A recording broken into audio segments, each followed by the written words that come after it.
Coucou tout le monde. Comme prévu, aujourd'hui je vous retrouve dans une vidéo make-up sur le thème du teint fait avec le contouring.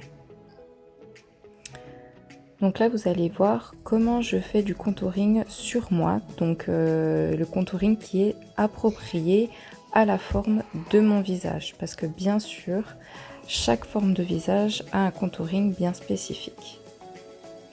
Donc dans un premier temps, j'ai appliqué une base lissante et matifiante de chez Sephora.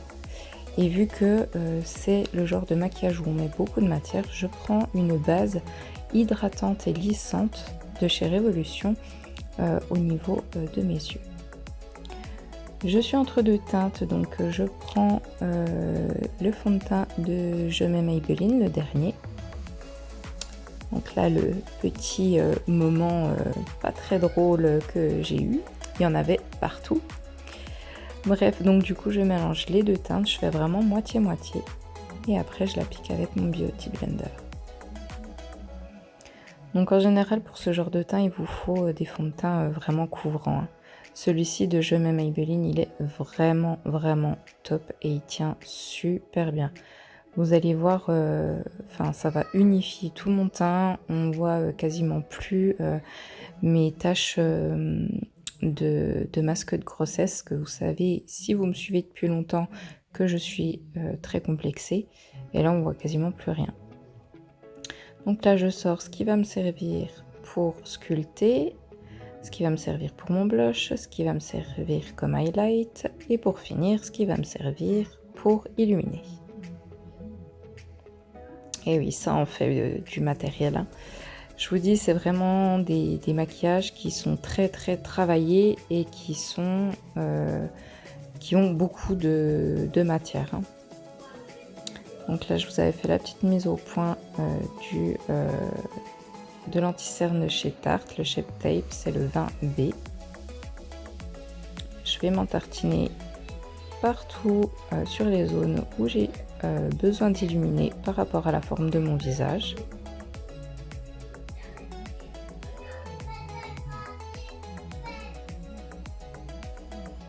Je suis désolée si vous entendez mes enfants derrière, mais ils sont fin excités en ce moment. Je sais pas vous, mais alors moi ça doit être la fin de l'année ou la chaleur ou je sais pas, mais voilà.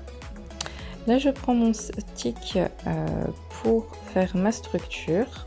Donc je vais creuser mes joues, je vais retravailler un peu mon nez et j'en mets un peu sur ma lèvre pour la faire paraître un peu plus pulpeuse. Et je reprends mon anti-cerne pour pour illuminer un peu sous l'endroit où je vais creuser mes joues. Je place ce qui va être ma base de blush. Je prends un fixateur que je pchite sur mon Beauty Blender et je vais commencer à estomper toutes les matières. Donc je commence déjà par le clair.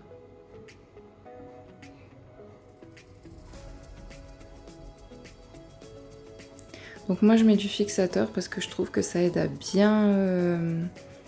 bien diffuser la matière et que ça fasse pas des taches entre guillemets. Et en plus de ça, ça aide vraiment à bien tenir. Donc là je prends le côté pointu de mon éponge, je prends un côté pour le clair, je tourne un peu mon éponge, je prends toujours le même côté pour faire les zones foncées.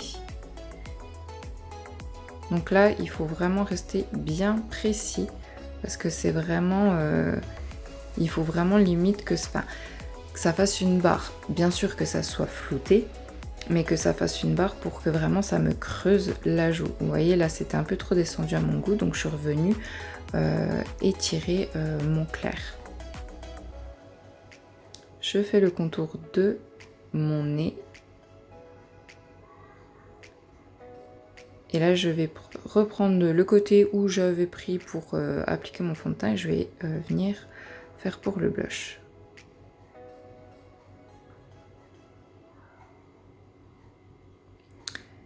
Et vous allez vous dire, mais t'as oublié sous ta lèvre. Oui, je m'en aperçois juste après, vous allez voir.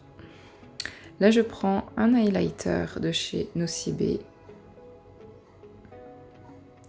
Donc, le sculpteur est de chez Réserve Naturelle et le blush, je l'ai trouvé chez Nocibé. C'est ma petite sœur qui me l'avait conseillé et franchement, j'en suis dingue. Il est vraiment, vraiment très sympa.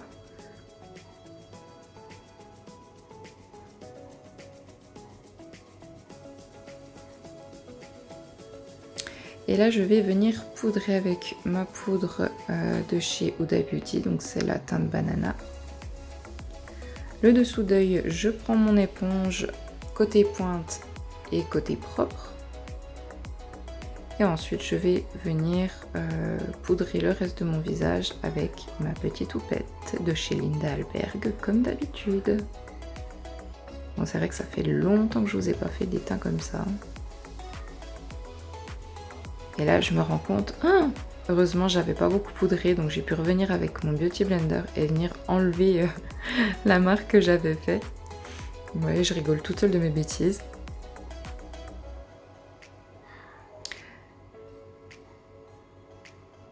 Donc là, vous avez vu, j'ai repassé mes doigts sur mes paupières, parce que ça avait refait des petits plis. Et si j'avais poudré par au-dessus les plis se seraient vus en fait. Donc bien penser à ça, bien à relisser vos paupières avant de poudrer. Je prends un gros pinceau et je vais enlever le surplus de matière. Et une fois que notre teint, le dessous du teint on va dire, est fait, on va faire le dessus. Donc cette fois on va refaire pareil mais en poudre. Donc là je vais faire l'highlight.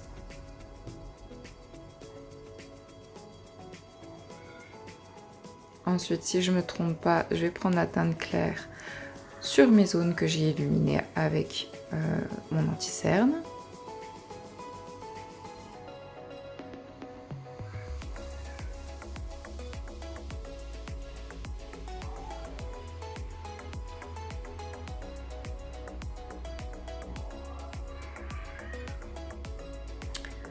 Ensuite, je voulais passer au contour, mais du coup, j'ai décidé de bronzer un peu mon teint. Donc, je prends la teinte chaude et je vais appliquer mon bronzer.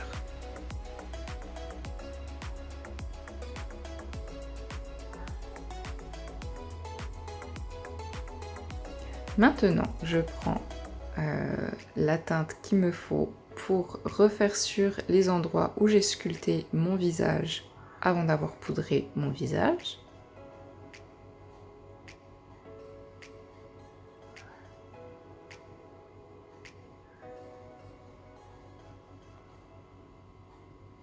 Et pour finir, je vais appliquer du blush. Donc là, c'est une palette de blush de chez Zoeva et j'en mélange deux.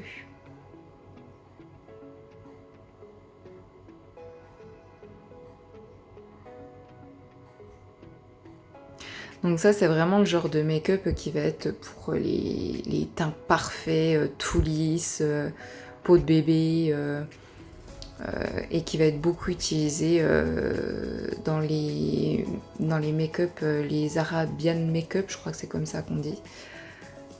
Donc voilà ce que ça donne.